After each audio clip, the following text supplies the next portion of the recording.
Woburn. I'm your host, Samantha Stone, and we have the last two interviews of our election series for this election. I'm super excited about that. We'll be bringing those guests on momentarily. But first up, as always, we're going to catch up with Mayor Scott Galvin. Welcome, Scott. Hi, Samantha. Are you all dried off from the parade? Or you were driving in a car. You kind of got away with staying dry. I actually don't like that, but it was it's George has a couple nice cars. George Stringo drives the usually the mayor's ride, and he has the convertible, and then he has the Thunderbird, so he doesn't want to ruin his car, which was fine. And it was nice. It was the parade was really good. Yeah, it was really nice. It actually stopped raining for much of the time that we were there. So I thought it was great. And I love seeing all the big crowds. Even with a little rain, it's not keeping us away. Yeah, not at all. They had a good crowd. So we've got, I wanted to ask you a question as follow-up to the mayoral forum, because I think I wrote down numbers incorrectly, or I misheard, or I just don't know how to read the website. And I just wanted to make sure I understood it. We were talking, and by the way, this is me being very number obsessed. I actually don't think that the context of the answer changed based on what the numbers are. I just want to make sure I understood it correctly. So we were talking about, somebody had asked, the question was around education, and you were talking about funding, and it was about half of our budget, which I think is generally true based on everything I saw. But the number that I read for operating budget on the website was like 207 million. And then there was, okay, so the website's not accurate, or I'm reading it wrong?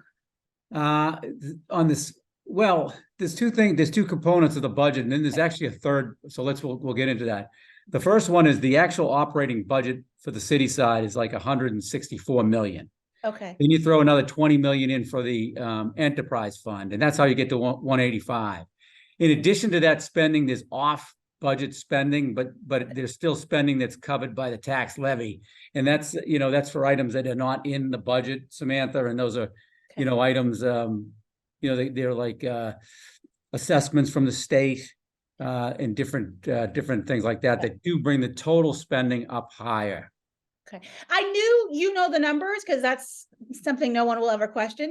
All the numbers all the time. So I wanted to understand what the discrepancy was on the website. So the website is reflecting that total, which includes a whole bunch of other things, but isn't sort of the day-to-day operating budget in and of itself. The general fund. The general fund. The general fund, the kind of day-to-day operating budget. Yep, the general fund budget, and then the water and sewer enterprise equal about $1.85, and then those other, like I said, things that aren't part of the general fund spending, they total the number you're suggesting. And that's our total amount that we have to raise. We have to raise that between the local receipts, state aid, and the tax levy. Okay, because the general fund, the education's about 50%. It was like 47 and change. Almost. So I knew that number was right. I just didn't understand what that label meant, and so that's helpful. Somebody picked that up pretty good. It must have been one of your friends. They're pretty sharp.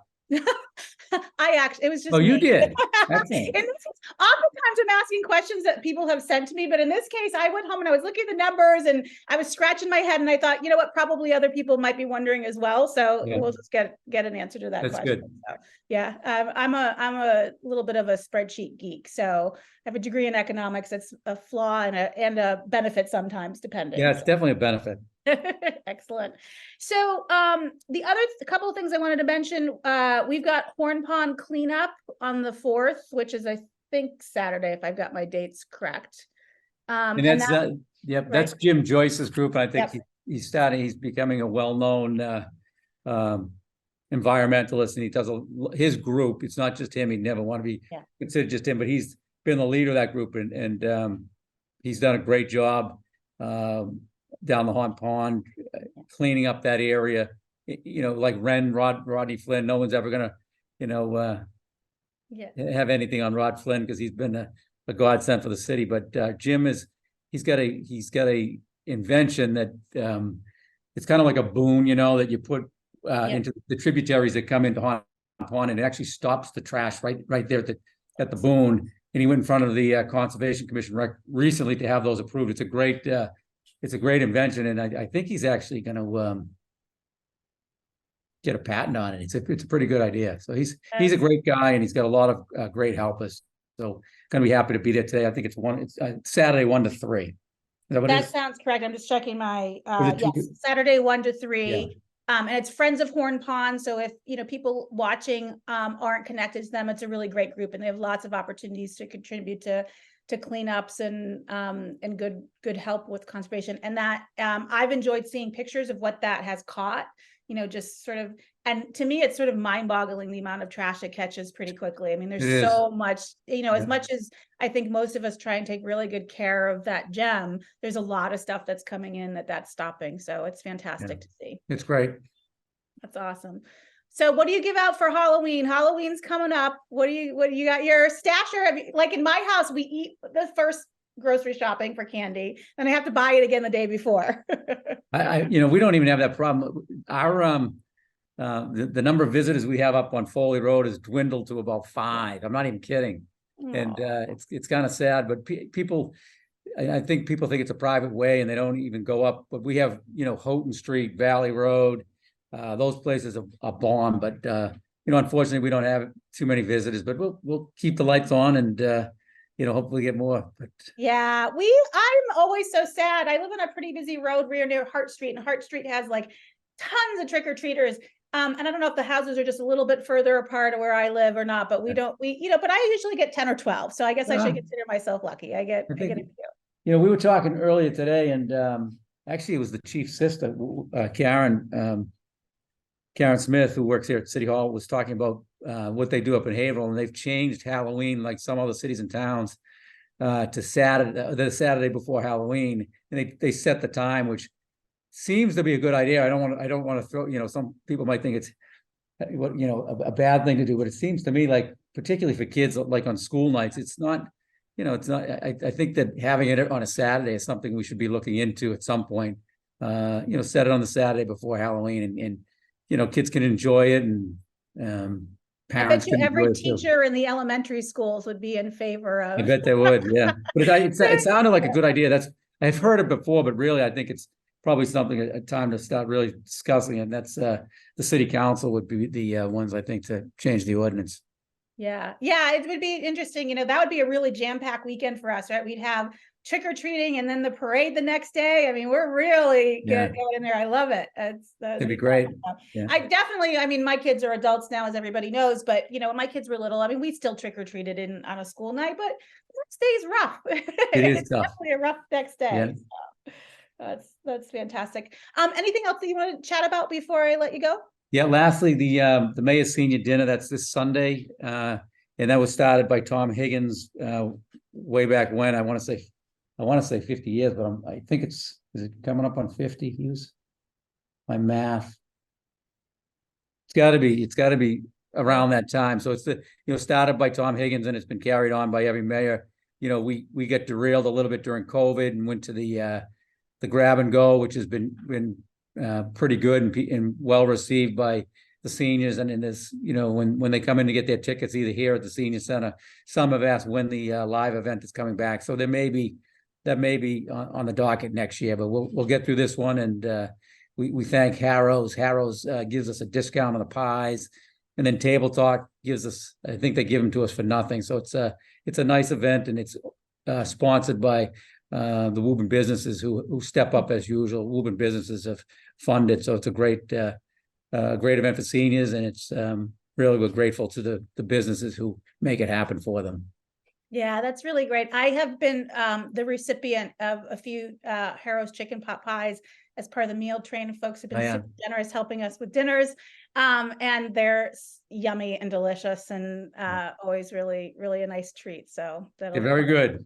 Yeah, excellent. Well, thanks for joining us, Scott. Next up, we have Pat Chisholm, who's a candidate for re-election on the school committee.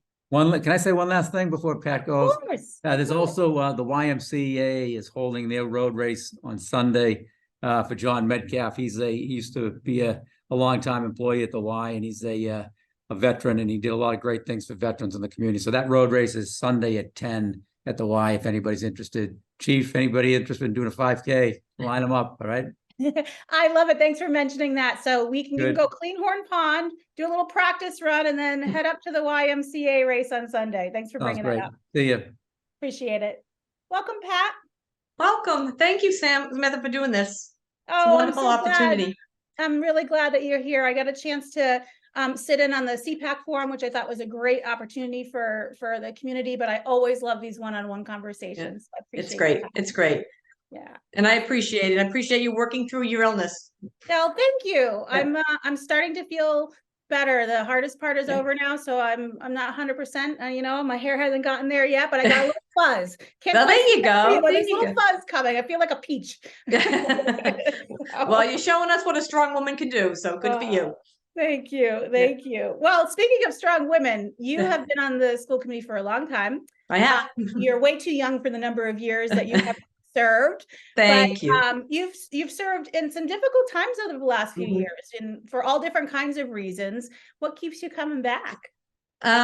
Because I do enjoy it, and I think that it's great, and the students so make me happy when I see them achieving great things, and I think it's just a positive thing in Woburn, and we need people on the board that come for the right reasons, that we're there to do what we want to do for the right reasons. No agendas, no things preset. We have to work collaboratively and get along. So I just and I love it. I started when my youngest daughter was in the second grade. So now she's married and expecting her second child. So been there, done that, but I love it. And I'm sure those years of experience gives you different perspectives, right? You've been as a Correct. parent, as a grandparent, and the Right. community, and have seen lots of needs change over time. And period. It certainly has. Yes. Yeah. So one of the things that's changed, I mean, I've now been in Woburn almost about 28 years. So I should probably stop talking about coming to Woburn, because I've been here longer than not here. And it's definitely our home. But we've seen a lot of changes in sort of the diversity of our student base, and from all different perspectives. But our staff and our resources don't always reflect fully the diversity of that student body. What are some of the things that we can or should, maybe some things we've already doing, but things that you'd like to see us do to help better reflect the diverse community that we're a part of now? Well, that's been a goal of the superintendent for a long time, even back to when Mark Donovan was our superintendent. It's really difficult. There's not a large population of diverse people, and when they do, they tend to go into the inner cities to work. But we have definitely, and that's been HR's goal, to start working hard to try to bring them into the community. And we've actually trying to foster a love for education at the high school and have students go into education. So, as our students, get up to high school, and we can encourage them to go into education, because it's becoming, less and less people graduating with an educational degree that want to come in and work for the schools. But it's definitely something we've tried, and we continue to strive for, because it is very important for someone to see someone that looks like them and understands them on a personal basis. So it's definitely a goal, and we're working hard to do it. And if anybody out there that knows someone that would love to come to Woburn, would love to have them. But again, and our goal is always to make sure that we hire the best to be in front of all of our students, and that's what we try to do every single day. That's fantastic. Thank you for that perspective. When the question got asked at CPAC, what do we need? Like the most important thing, you were the first, although everyone else, I think, shared your perspective, and you were very loud and very clear. Money. We need money. That is the biggest challenge. According to the Department of Education website, which was, I figured, a reasonable source of the information, we spend about $19,000 per student. I think that's in district costs. It might be a little higher average when we add out of districts folks. But when we look at that sounds like a lot of money. I kind of looked at other communities. It's not the highest, it's not the lowest. It was kind of on par in general. Where should we be? And, and I know we'd love infinite money for our students, but we're clearly not going to be there. But what is the right level for us? That's really a difficult thing, because every year it changes. We continue to work hard to get everything we can for our kids, but it's so hard, because as we said, the needs have changed tremendously. Woburn Public Schools is not the same Woburn Public Schools when I started. We're a different community. We have different children in here every single day. And the needs of the kids, especially since COVID, has really intensified. So to put a number per student is tough, because it's just the needs of the schools themselves. And, and I truly would like to make sure that we maintain small class sizes, so that the students can get more individual help. And I know that the teachers would absolutely love to have class sizes under 20, but it's not reasonable, but we do our best to keep them as small as we can. But this year's budget's going to be tough. It's going to be a real tough one. but we'll get through it. It's going to take a lot. We're going to have to need a lot of people to communicate with us, come to our meetings, voice what they feel is needed. And, and that's what we go off of. We can't always get everything we want, but, we'll do our best. It's going to be a learning curve because we'll have minimally 2 new people on the board. So it's going to be something that we're going to need to step up and work hard at. So hopefully soon we'll start the budget process. Yeah. And I know it's always hard. And you mentioned it'll be particularly hard this year. I'm assuming that's because the ESSER funds will be going away and, we won't need them any less. Is that right? That's exactly it. We have some vital positions in that grant that needs to be absorbed into our budget. So it's going to be something we're going to have to come up with some serious money somewhere. So we're hoping that, everybody's paying attention and everybody's listening so that they know that it's coming. We do have, Chuck Viola comes to our meeting, so he reports back to the city council and lets them know that, we're asking about this, so we're going to have to absorb. And even since school started and our budget was approved last June, we've added new positions to accommodate the newcomers into our city. So that budget already is going to be different from a starting point. So we made mention of that at our last meeting, that we can't say we're starting at what we were at the last meeting. It's going to be increased already. So it'll be a struggle, but we'll get there. We'll get there. We always do. we always manage, and I know it's a lot of work for everyone who's involved in the school budgeting process, and for all the teachers and the administration and everybody. It's a tough thing to do. And, I think you raise an interesting and important point, which is the number is important because you have to have a number.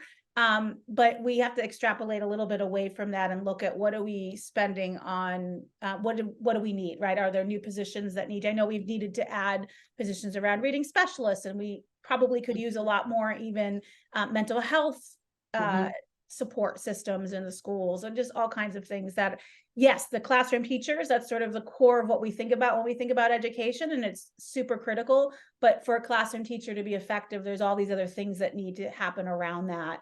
And we'll have the feasibility study results. So we'll also be looking at some infrastructure that we need potentially to do as well.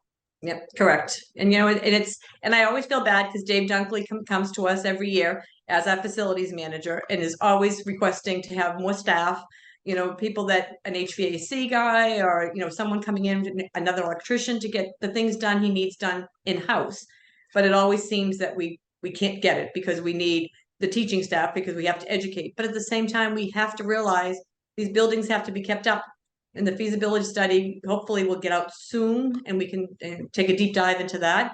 I think we're going to be surprised. I think that it's going to be something we all need to work together on. And it's tough. Everybody wants something that they want in their little nook. It's just like at home. We all want what we want, but we also have to be fair to everyone. So it's going to be a difficult one, but like I said, it's something the citywide has to pay attention to, and know that we need a lot of additional staff, because we do need to support the classroom teachers that they're in with these kids every single day. And they see the struggles and they bring them to us, and we can't ignore them anymore. We have to, Ellen Crowley is the best one as far as supporting these kids and fighting all the time to get new positions in, but we'll do it. But we need to hear from people too. Yeah, you need to support the community to do that. It's really the only way these things can happen. And it's always a challenge to find the right balance. And I know everybody's worked really hard over the years to do that, and we'll continue to do that. And, we've all had a special teacher in our lives that affected it. Well, hopefully, I shouldn't say all. I've been very fortunate for myself to have a special teacher in my life. My kids have all had a special teacher in their life. I think that really influenced them. And that has been an important part of the village that raised my kids. We certainly didn't do it by ourselves. So. Correct. For that. Yep. I want to talk a little bit about being on school committee, because, it isn't easy work. I think, there's a lot of transparency around school committee meetings that people can participate, but let's be honest, most people don't ever go to one or watch one or see all that happens behind the scenes. And, we've probably seen a little bit of an increase in that, which is great, but it's, a small percentage of the community still. What are the skills that are really important, you think, for a school committee member to bring to the job and to the role? Well, I think that first of all, you have to be a good listener. because I think that if we don't listen to the people talking to us and pay attention to them, and like I always say, people can call me at any time and talk to me. You might not like the answers we get, but I will always get back to somebody and respond back to them. But you really have to have a dedication to almost volunteering. This position does not pay a great deal of money, but you do it for the right reasons. And it's something that we need, somebody that will come on board, willing to do the job, willing to, and it is time consuming. I mean, the more subcommittees that you're on and stuff, and it's been a tough year this year for sure, but it's a lot of time behind the scenes, not just our 2 meetings a month. People think that that's all we do, but there's a lot more that goes into it. But you have to have a love for education in order to do this. And it's just, we want to move in the district forward, and that's our plan. And that's my plan, to stick to it. And it's funny because there's people that don't even know that I'm on school committee. And it's, even now they're like asking me if I'm running. I'm like, oh my God. Yes. I don't think I'm that quiet, but okay. So hopefully, people will start paying attention, and we need young parents to step up and be involved. And it's hard because they're working, they have kids. It's really a difficult time, but it is a lot to be involved in. It is, but it's a big percentage of our city's budget. It's a big percentage of the people that we serve go through the schools of the kids, and it's super important. So thank you for all the years that you've served and all, because it's you don't get, it's pennies to the hour. Sure, when you calculate out that you're definitely not doing it for the money. No, absolutely not. Yeah. Anything else you'd like voters to know? Well, no, just that I'm willing to do it. I have the time now, more than I had before. With my husband's passing, it gives me a drive, it gives me a reason to get out. And besides my granddaughter that I take care of and my job, but I just think that it's something that I love doing, and I hope that people will give me the opportunity again to serve them and give me one of their 5 votes for the 7 people on November 7th. So I just want people to get out to vote. It's our right, and I just hope that everyone exercises it. And we need a good turnout, and I think that will speak volumes. But I really appreciate serving on the committee, and I do want to give a shout out to Chris Kissel and to Dr. Wells. They'll be stepping down this year, and they're going to be tough shoes to fill. But we have 4 other candidates that are willing to do that. So here's hoping. And I hope they both enjoy their second Tuesday and last Wednesday free. So I wonder what they're going to do with all the time. We'll have to have them back on at some point and chat with them about what they're doing with all that extra time. But there you go. That would be great. Right? It would be fun to do that. Thank you so much for joining me, Pat. I appreciate it. Thank you, and stay well. Thank you so much. Next up, Bob Ferrillo, who's candidate for re-election of City Council at Large. Welcome. Hey, Samantha, thanks for having me. I appreciate it. Oh, I'm so glad to have you on board and be chatting. We are coming up against Election Day. And, one of the things that I always love to do and have a chance to do in these discussions is reflect back on the term that people have served. And when you look back at your time on City Council, what's some of the big challenges that you've helped address that you think have been really a big impact for us? I mean, I think the overlying challenge is to balance the need for economic development and development where people have a legal right to use their property with the quality of life and the issues that come with the development. I bleed black and orange. I was born here. I was raised here. I married my high school sweetheart here. I am Woburn through and through. And you need to respect Woburn for what it is. At the same time, the economic development is what allows us to have the favorable tax rate and the opportunity to thrive as the community that we are. You need to find the balance, and it's a struggle. Yeah. I'm glad that you said that is really what it's all about, is finding the right balance for us as a community. And it's not always a simple, straightforward thing to do. And there's lots and lots of things that come up to City Council. And as I was talking about with Pat, it's a pretty transparent process. Those meetings are open, but most of us don't attend them or watch them, right? We may attend them and watch the ones where there's a particular item on the agenda that's personal to us, but we don't get enough of a view. And I don't think we all are sensitive enough to how much hard work it is to be in a position like on the City Council. But you have residents from all across the city who come to you because the at-large positions aren't ward specific. And so you perform a really important role. What are some of the most common things that people reach out to you about? Well, I think it's coming up later in this interview, but I think traffic, how crazy traffic is. And I have two approaches to that we'll get to a little bit later. Another one are ward-specific issues. I mean, something that hit me during this election cycle, as I spoke to constituents across the city, some weird drainage issues that are it was nothing I would have ever thought of. Road improvements, everybody looking at their roads as a cut through and things like that. And I have a whole bunch to talk about when we get to traffic. And people that don't understand the way things work. It's how things work, why they work, how people get before us, why we can't arbitrarily say no to people. When we try to say no without a legal foundation, then in fact they take us to court and we get overturned, and they get more than what they asked for. We need to base our decisions and all of the votes in a legal foundation, based in a legal foundation that will hold up in court. We can't say I don't want that building here when it's legally allowed to go there. There's a couple of issues before us now on different facilities that are going to be protected under certain state case law. And the only way we can attack it is safety for the neighborhood. And so we have to focus all of our energy, no matter how much other stuff we find not suitable for the lot. The only approach we have to deny it is through neighborhood safety. And we need to look at that. And we need to look, is it the impact of safety? If it isn't, we've already lost. We can't say, no, it's too dense. No, it's this. They have case law that supports their stance. So it's difficult to make those decisions. A lot of, I don't want to call it a criticism, but a lot of comments are that I never say anything at the city council. I dig deep on the front end. I speak to the developer, to the neighbors, to the attorneys involved, so that if there's specific issues that need to be addressed on the, at the council meetings, we can address them. But I think a lot of the work that we all do is behind the scenes, and to address those issues. It's as people move to Woburn. Woburn's unique. How many people never saw a Halloween parade before in their life? It's Halloween parade. What's that? Our new migrants that joined the community. I wonder how many of them enjoyed that parade yesterday. You look at things like that.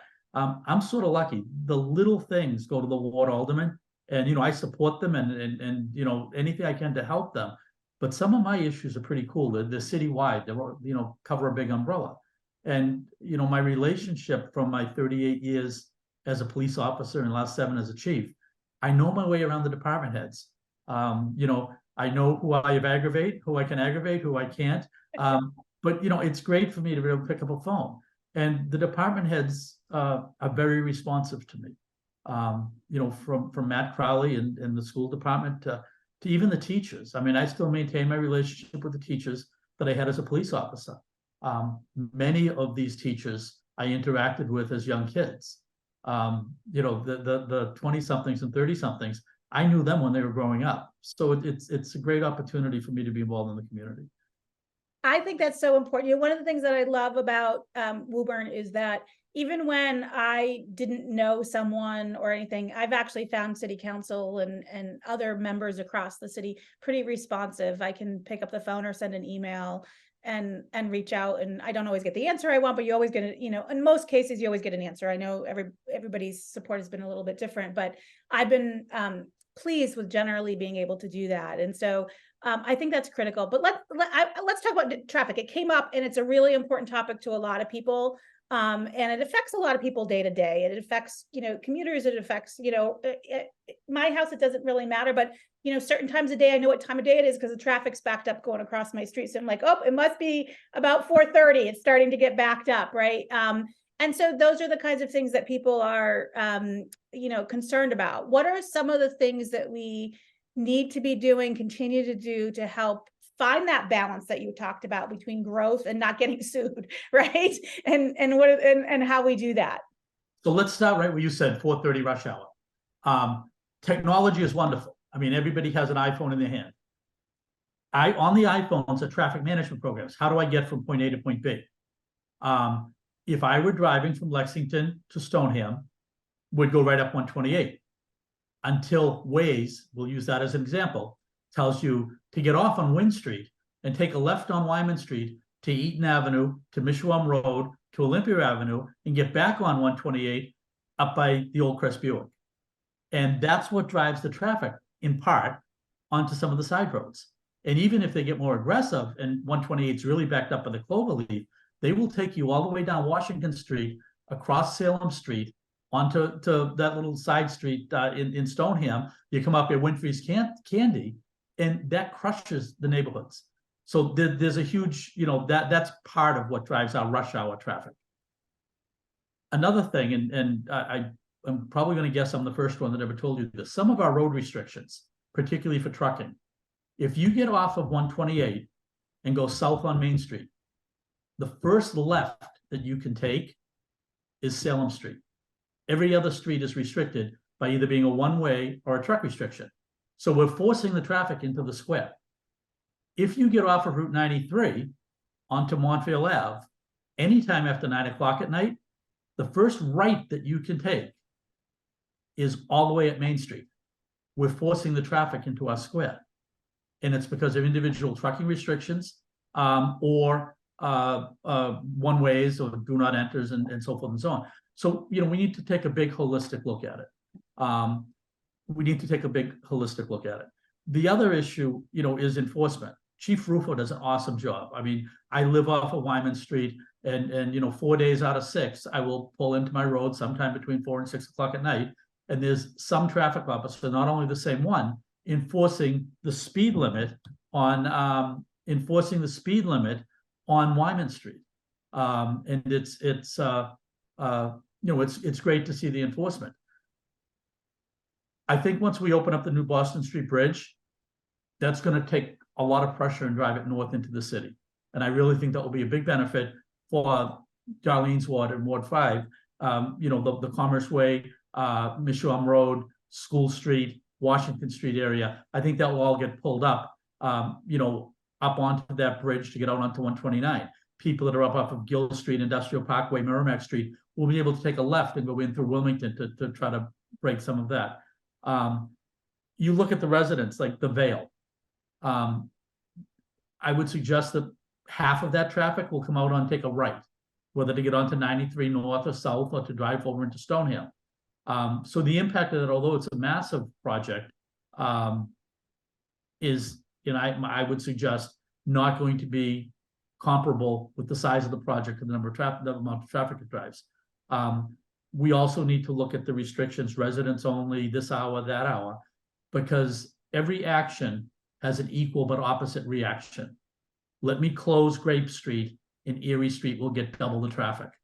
Let me close Middlesex Ave and Kilby Street will get double the traffic. They're going to find their way around. So we need to take a big step back and look at the big picture, both trucking, traffic flow, effective restrictions on the traffic. Hourly restrictions may be beneficial in some areas, but we need to look at it, and we need to make it look that everybody shoulders the same amount of pain. Some will win, some will lose. I go to Boston or I go on to 128 3 or 4 days a week to get to work. I'll take a left and go through Burlington, get onto Wynn Street and go out through Burlington.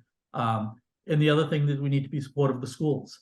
Salem Street and Bow Street is a very busy school crossing. North Main Street at the Alta Vista School, a busy school crossing. Wyman and Main Street for the new Harold Wyman School, huge school crossing. And we just need to be cognizant of the big picture. And I'm excited. I hope to this year get one of my committee assignments to get back on the Traffic Commission, because I really believe I spent 38 years driving around the city, in traffic. But that's something that I enjoy, and it's rewarding for me. Well, it's a really important piece of it. And, one of the other things that I always often think about is, how can we also help maybe keep some of the local cars off the road? And, unfortunately, you either walk to where you're going or you drive. There really isn't any way to take a shuttle to the other side of town or anything, and I don't know how much impact those things have, but I know that those are things that I'm sure that City Council and Traffic Commission think about, and maybe there's a way to offset some of the I know I take a car to go to the grocery store, for example, or I take a car to go out to dinner to a restaurant or any of those things. And I don't always need to do that if there was another way for me to get around. I mean, if you look, a lot of the constituent feedback, and this is the first time I've run opposed, so I've gotten much more involved in actually campaigning this time. I have 3 very qualified candidates, and I look forward to a robust election day. But feedback has been some sort of local busing to move people around the city. And even up in North Woburn, the Anderson Transportation Center, if you get dropped off at the Anderson and you work at the new Woburn Village, you're still talking a 1-mile walk. So from Atlantic Avenue to Mishuam Road is exactly a mile. And so you're looking at a robust walk to get there. In adverse weather conditions, that's difficult. Look at something that we can address there. Once again, pipe dream on the list. We'll see where it goes. And even shuttles too, Anderson. I know when I used to work in Boston, I would take but I had to drive and park my car at Anderson because it was, where I live, I can't, at all reasonably walk, and certainly not dressed for work. And it discouraged me. I ended up leaving the job in Boston because it just wasn't, that commute just became horrendous for me. And if I had been able to easier get to the train station, maybe that one extra leg of time might have, saved me a little bit of effort. You never know. So I have 2 sons that work in Boston, and one of them swears by the 354 bus, and he parks in his aunt's yard over on Pine Street, and he takes the 354 in.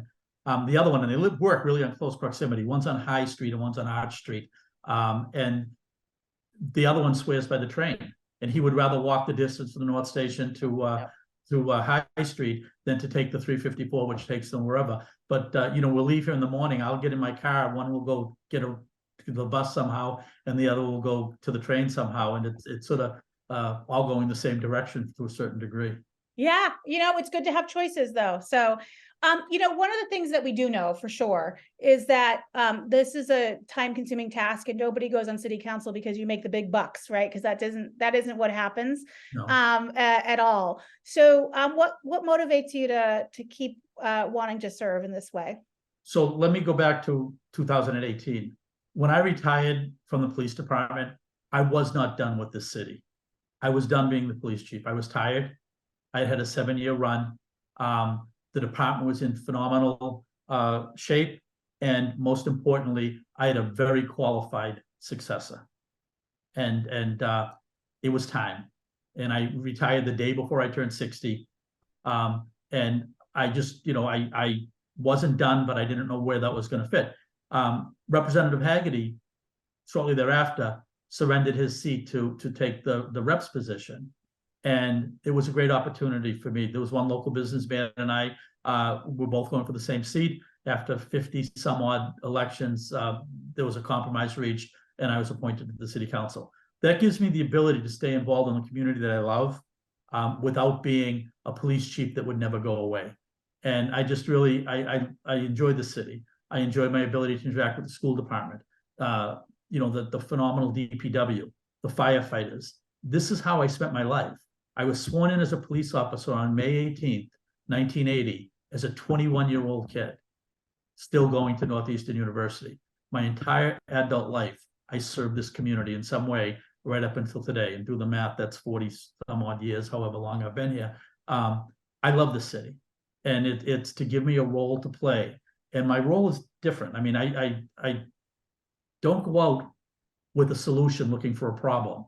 I try to deal with what people bring to me. And, my intent was to become a full-time politician. My thought was I'd wake up in the morning, I'd walk down to Marco's, have cappuccino with Marco's out on the front step, go home and take a nap before lunch, and then go home and take a nap before my wife, Mary Beth, got home. I was fortunate enough to be appointed to a state position by Lieutenant Governor Polito in August of 2019, which sort of changed those plans. I'm aggressively working full-time again for the state. The city council position, although I commit whatever time it needs to it, I'm not wandering around downtown Woburn like my initial plans were. But it's something that I love to do. And, I try to be as active as I can in the recycling or the special events are more realistic for me, to do. And then I get involved with, I was active with the school committee during the budget times.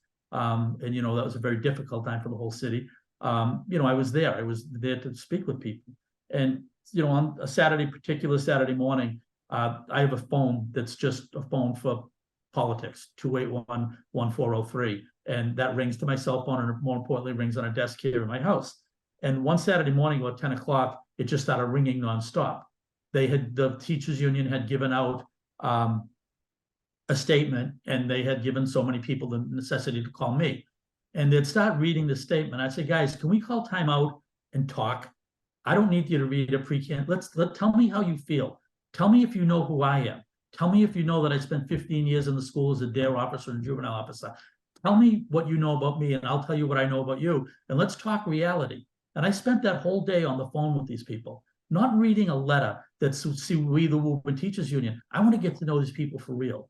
And, it's my wife thinks I'm crazy, which could be a reality. But, I love the city. I love to be part of the city, and I love to leverage my relationships I built as a police officer and the police chief to continue to serve. And, you'll get some calls. Hey, chief, do you remember in 2016 when we were trying to do this, you helped us? Can you reach out to so-and-so about Chief Rufo? And, Chief Kenton, Chief Rufo, Jay Duran, Chris Doherty, Lennon Burnham, those guys are still my world. And that's how I can move stuff forward. But I also work with a tremendous group of people. I mean, there's no I in team. Dickie Gately, his institutional knowledge of the infrastructure of the city, and he did not run for re-election. He will be missed. Joanne Campbell brings a unique view. Her thing is aesthetics, and Power Product looks at aesthetics. I mean, Darlene Mercer Bruin, don't mess around on the island. You're going to deal with Darlene. I mean, it's.